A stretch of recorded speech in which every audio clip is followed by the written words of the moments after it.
I feel like I'm so far away. Hi guys, I'm not too sure how well you can see me, and I feel like tiny. That's the first.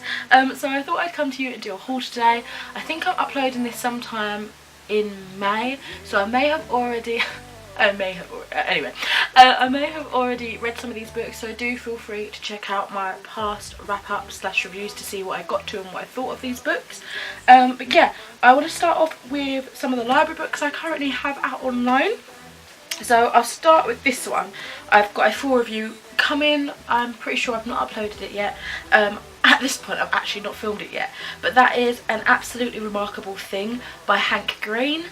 I took this out from the library recently, and spoiler alert, I actually really enjoyed this. So yeah, I believe this is the first in a new series, I think, and it's basically, the back kind of keeps you guessing but gives you enough. It says, if you come across an absolutely remarkable thing at 3 AM in New York City, would you keep walking or do the one thing that would change your life forever?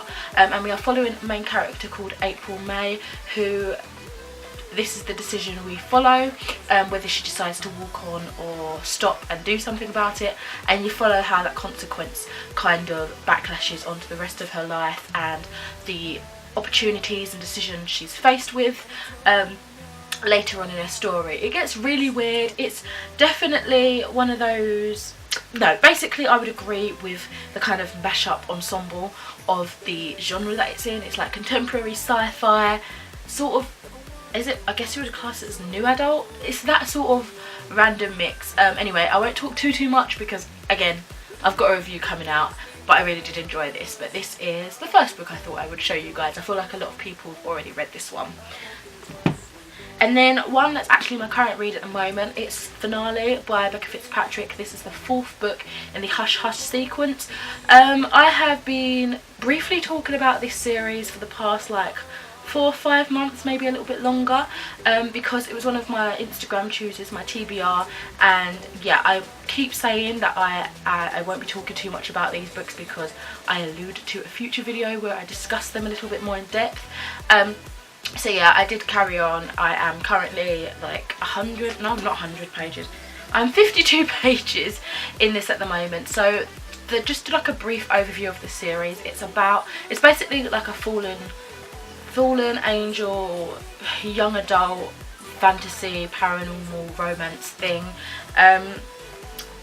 Yeah, it's one of the books that I really wanted to read as a kid, like a little bit younger when I was into that a bit more, so ticking it off my list of things to read. But we're following the main character of Nora, who gets caught up in all of this hubbub with fallen angels, and it takes her life on a roller coaster. Okay, and the last of the library books I'm really excited to get to actually, because I have another video that I'm planning to do, and that is Bird Box by Josh Malerman. So I recently watched the film for this. I know quite a few people were talking about like the memes for the Bird Box film, and then there's like been Bird Box challenges and stuff like that. But well, basically, how do they even describe this? It's this thing, it's like an epidemic strikes the world where if you look out, you basically die. You see something that just makes you want to commit suicide in the most horrific way ever. I don't know how much more depth it goes to on the back, so I'll just read that for you.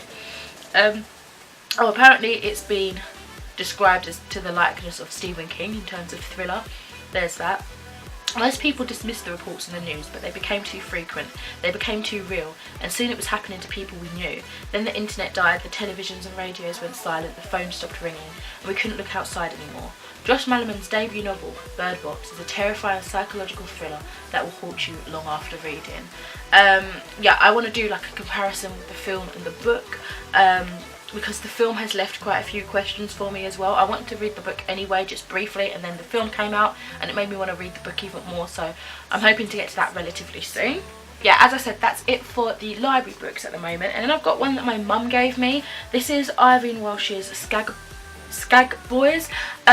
This is something that I had been seeing. I feel like it's on my TV and I feel like it's been there for the longest time. And every time I pass this cover in the bookshop, I keep thinking, I swear I wanted to read that. Anyway, I kind of re-remembered that my mum had it on her bookshelves. I asked her recently if she had read it. She said no, and she probably wasn't going to, so I said, can I have it?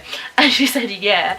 But to be honest, it's one of those books where I feel like I was excited for the hype, because I feel like at one point everyone was talking about this, but I didn't really know much about it. And when I went to then sort of read the synopsis, or maybe reread, because I assume I read the synopsis sometime in the past, I was like, this doesn't sound like something I would pick up, but there must have been a reason. I'm still interested, so let me read you the synopsis on this one.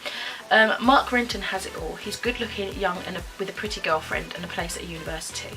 But there's no room for him in the 1980s. Thatcher's government is destroying working class communities across Britain, and the post-war certainties of full employment, educational opportunity and a welfare state are gone.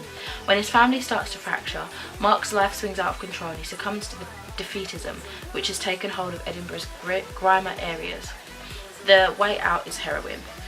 That in itself actually really interests me, so I probably like heard something like that and I was like, ooh, okay, out of my comfort zone, but it's intriguing. So I'm getting those feels again. It's no better for his friends. Spud Murphy is paid off from his job. Tommy Lawrence feels himself being sucked into a life of petty crime and violence. The worlds of the thieving Matty Connell and psychotic Franco Begbie. Only Sick Boy, the supreme manipulator of the opposite sex, seems to ride the current, scamming and hustling his way through it all. Skag Boys charts their journey from likely lads to young men addicted to heroin, which has flooded their disintegrating community. This is the 1980s, a time of drugs, poverty, AIDS, violence, political strife and hatred, but a lot of laughs and maybe just a little love. A decade which changed Britain forever. And it's also the prequel to Trainspotting, which is another book that I kept looking at, and now it clicks that they're in the same sort of universe or whatever. This is an exhilarating and moving book full of the scabrous humour, salty vernacular and appalling behaviour that has made Irving Welsh a household name. Is it Ivan or Irvin? Irvin? I don't know how to pronounce his name, I do apologise. Him? She? I don't know, but yes. Now onto the books that I recently actually bought. Start with the most recent of those bunch. So I popped back into Asda wanting to get this. I was hoping it was going to be a 2 for £7 deal, but it was £4.50 and the next book I got was like £10? £7? I think it was £7. So I didn't get a deal, but I'm excited to have seen this. So this is Kate Atkinson's transcription, and I believe I've seen this on Mercy's Bookish Musings channel.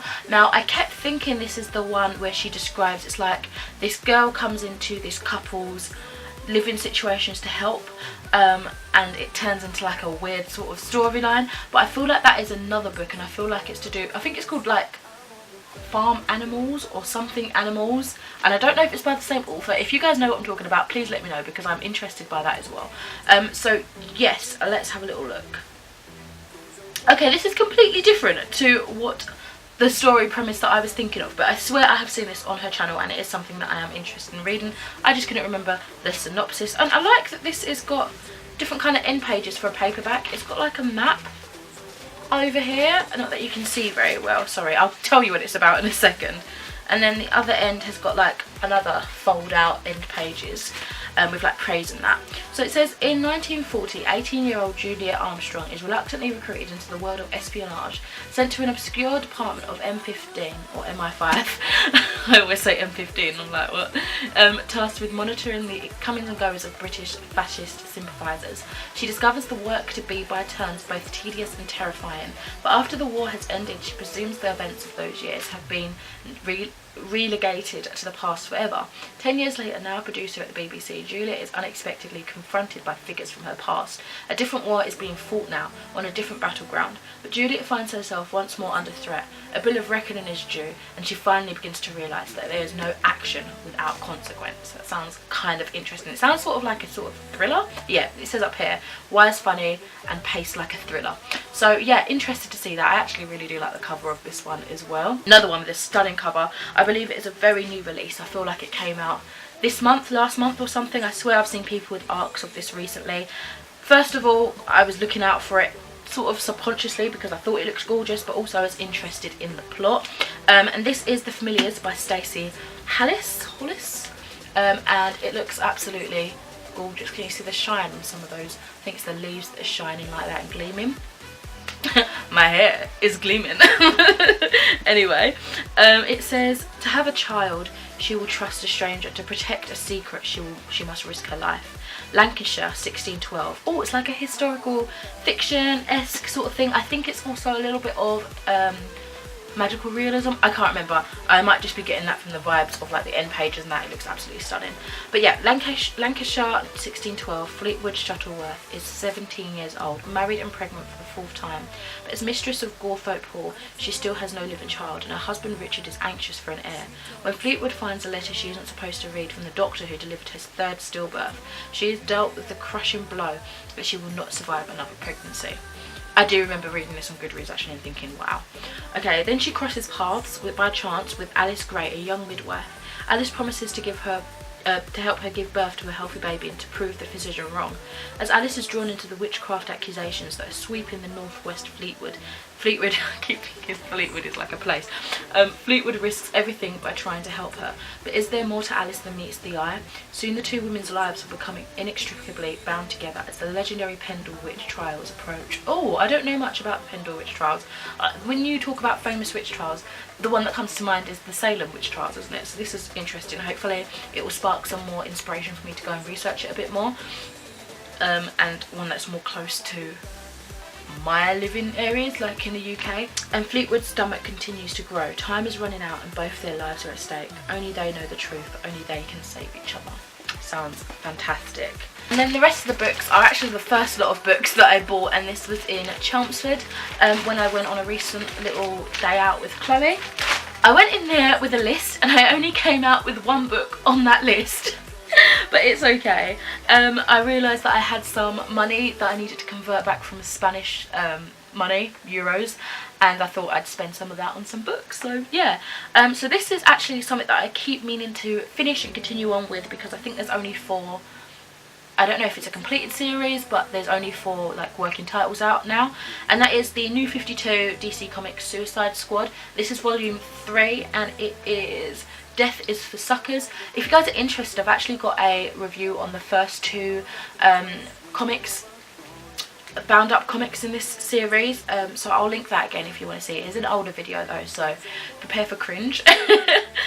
So yeah, this is obviously following the lives of Suicide Squad. I think this started, I don't know if this actually started releasing or if I just read it, I think back in like 2016 in preparation, personally for me, in preparation for the Suicide Squad movie coming out, and I believe a second one has been announced now or something. I feel like I heard that a second one is in production, so that's probably spurred me on to continue and hopefully finish this. I don't know if any more than 4 do exist, if it's still in publication or if it's just that and it's kind of dwindled, or it's just a completed story. But yeah, I did enjoy the first 2 when I read those, so hopefully I can enjoy the rest. And then we've got a lot of like what I describe to be literary fiction-esque books. I know quite a few of these have been chosen for some sort of book prize or whatever. I've been interested recently in reading like more consciously literary fiction and trying to be like a little bit more of a critical reviewer specifically for literary works, because I want to broaden my perspective and understanding and enjoyment of different genres and stuff, and I am really interested in these kind of books. Again, it stems from my enjoyment of watching Mercy's Bookish Musings channel. She's always talking about things like this, and eventually down the line I want to go back a few years and read all the either long list or short list books for certain prizes that I'm interested in, like the Man Booker Prize and the Women's Fiction list as well. So anyway, sorry for the rambling. The first one here is Ali Smith's Winter. I believe she has autumn as well, and I think spring is coming out or is out, I'm not sure.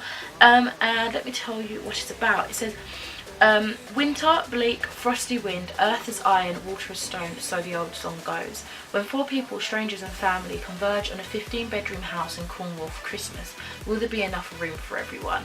So it sounds like a little bit of those cozy books. I don't know if I'll save this for when it is a colder month. Obviously we're coming more into spring now, but it sounds like one of those books you just want to read, you know, during the perfect setting time of the year, you know. And then I've got The Milkman by Anna Burns, and this is a cover that I find absolutely stunning. I usually don't like pictures, like, well, I don't mind photography on books if it's done really nicely, but usually, in terms of cover, because I do like to have nice covers on my shelves as well as good quality content books. I'd shy away from people on the cover or like photography, but it's got a bit of both and I really like it. I just love the colours of the pinks and the oranges and it looks beautiful, and from the get-go that hooked me. Honestly, I don't actually still even to this day know too much about what this is about. It's just the cover and I keep hearing people talking about it, so there's that. So it says, in this unnamed city, to be interested is dangerous. Middle sister is busy attempting to keep her mother from discovering her maybe boyfriend and to keep everyone in the dark about her encounter with Milkman. But when first brother-in-law sniffs out her trouble and rumours start to swell, middle sister becomes interesting. The last thing she ever wanted to be. To be interesting is to be noticed, and to be noticed is dangerous. Milkman is a tale of gossip and hearsay, silence and deliberate deafness. It is the story of inaction with enormous consequences. So again, it's got that literary feel, especially without the use of names. I don't know if that carries much into the book, but calling them, you know, sister, this interesting layout, you know, something that could perhaps spark a conversation as to why they chose this sort of writing style. I don't know, I'm just kind of thinking ahead. And then lastly, I picked up Tara Westover's Educated.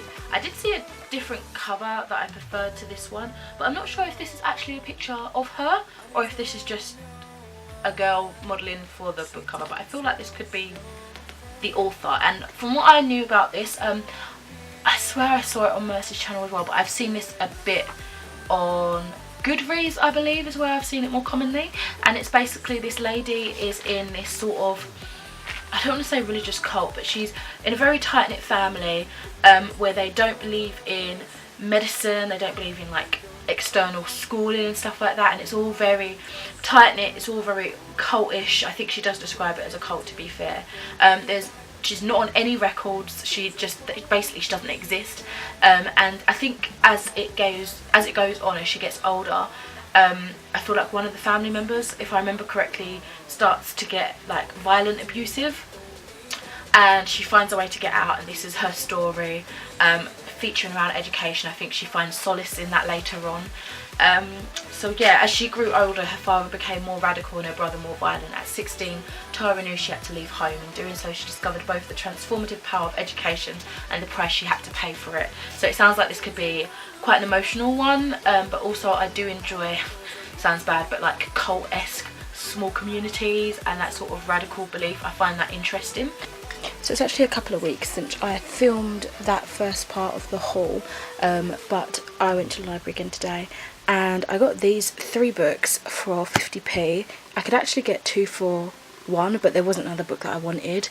There was a few like authors that I recognised, but I weren't interested in reading those particular books, and one of them, it was like a series that I really didn't like. I read the first book and I really disliked it and I thought I ain't continuing with it, but it was tempting because it was there, but it was like the 3rd book in the series and I'm like, nah, I cannot be doing it. So I got Trudy Canavan's The Magician's trilogy, and I've been reading her Priestess of the White trilogy. I've got one more book to read. I think I'm hoping to finish it or start and finish it this year, but yeah, these are the 3 books in that trilogy. I really like her work from what I've read so far, even though it's only 2 books. I've got another book actually that I own. I don't know if it's part of this trilogy or not. I might have a duplicate now, come to think of it, but this is The Magician's Guild, The Novice and The High Lord. They're boring covers, like really bleak, but I mean 50p for the whole lot for a complete trilogy. Why not? Why not? No, I thought I'd come back yet again after a long hot day actually, to do another little update within this haul, because I bought more books. 4 of them actually are for my nephew for his birthday. By the time this goes up, his birthday will be long gone, but he's turning 2, so I picked up some little books for him. I've got My Magical Dragon by Campbell Publishers, and I'll just show you a little snippet inside, like so, and it's got like the pulley tabs and stuff. I just did like a really watery sicky burp, gross. We've got Can You Say It Too, Woof Woof, with Big Flaps Lift by Nosy Crow, and they look like this. This is one of the pages. Sorry, everything else was dropping off of me. And then I've got Where's Mrs. Kangaroo by, I don't know what that says. I can't read that curly writing, but it's also by Nosy Crow, and it's got like textures and stuff like that. This is the one that I brought over to my nephew, and I was like, do you want to feel this? And he almost didn't give it back because I think he thought I was taking it away from him for good, but I was showing up books and saying, do you want this? Do you want this? And he was just grinning. And then I've got lastly ABC Zoo by Rod Campbell, and it's a lift the flap book, and it looks like so yeah. And then I've been watching Tara Matheru on Sasha Alsberg's channel, and I've recently just watched The Retreat, their little lost footage video. So when I saw these in Asda for 2 for $7, I got really excited. I did see a third one, but it was the original cover of this that looks like this, and the lady at the till, bless her, she was like, you do know they're the same book, right? And I was like, oh my god, thank you. Apparently these are the 2018 newer covers, and they all say the Summoner, and then underneath they say which book it is, so they all look like that. But I'm a bit annoyed. I said, which one should I go for? Because I thought, this says Demonology inside, the other one said extra content inside, so I didn't know if it had like extra stuff, but if anything the newer one would have more fresher updated stuff. I don't really know. So I do have two books in this series, and they don't match entirely, but they're not too incredibly different anyway, in terms of like what the original one looked like.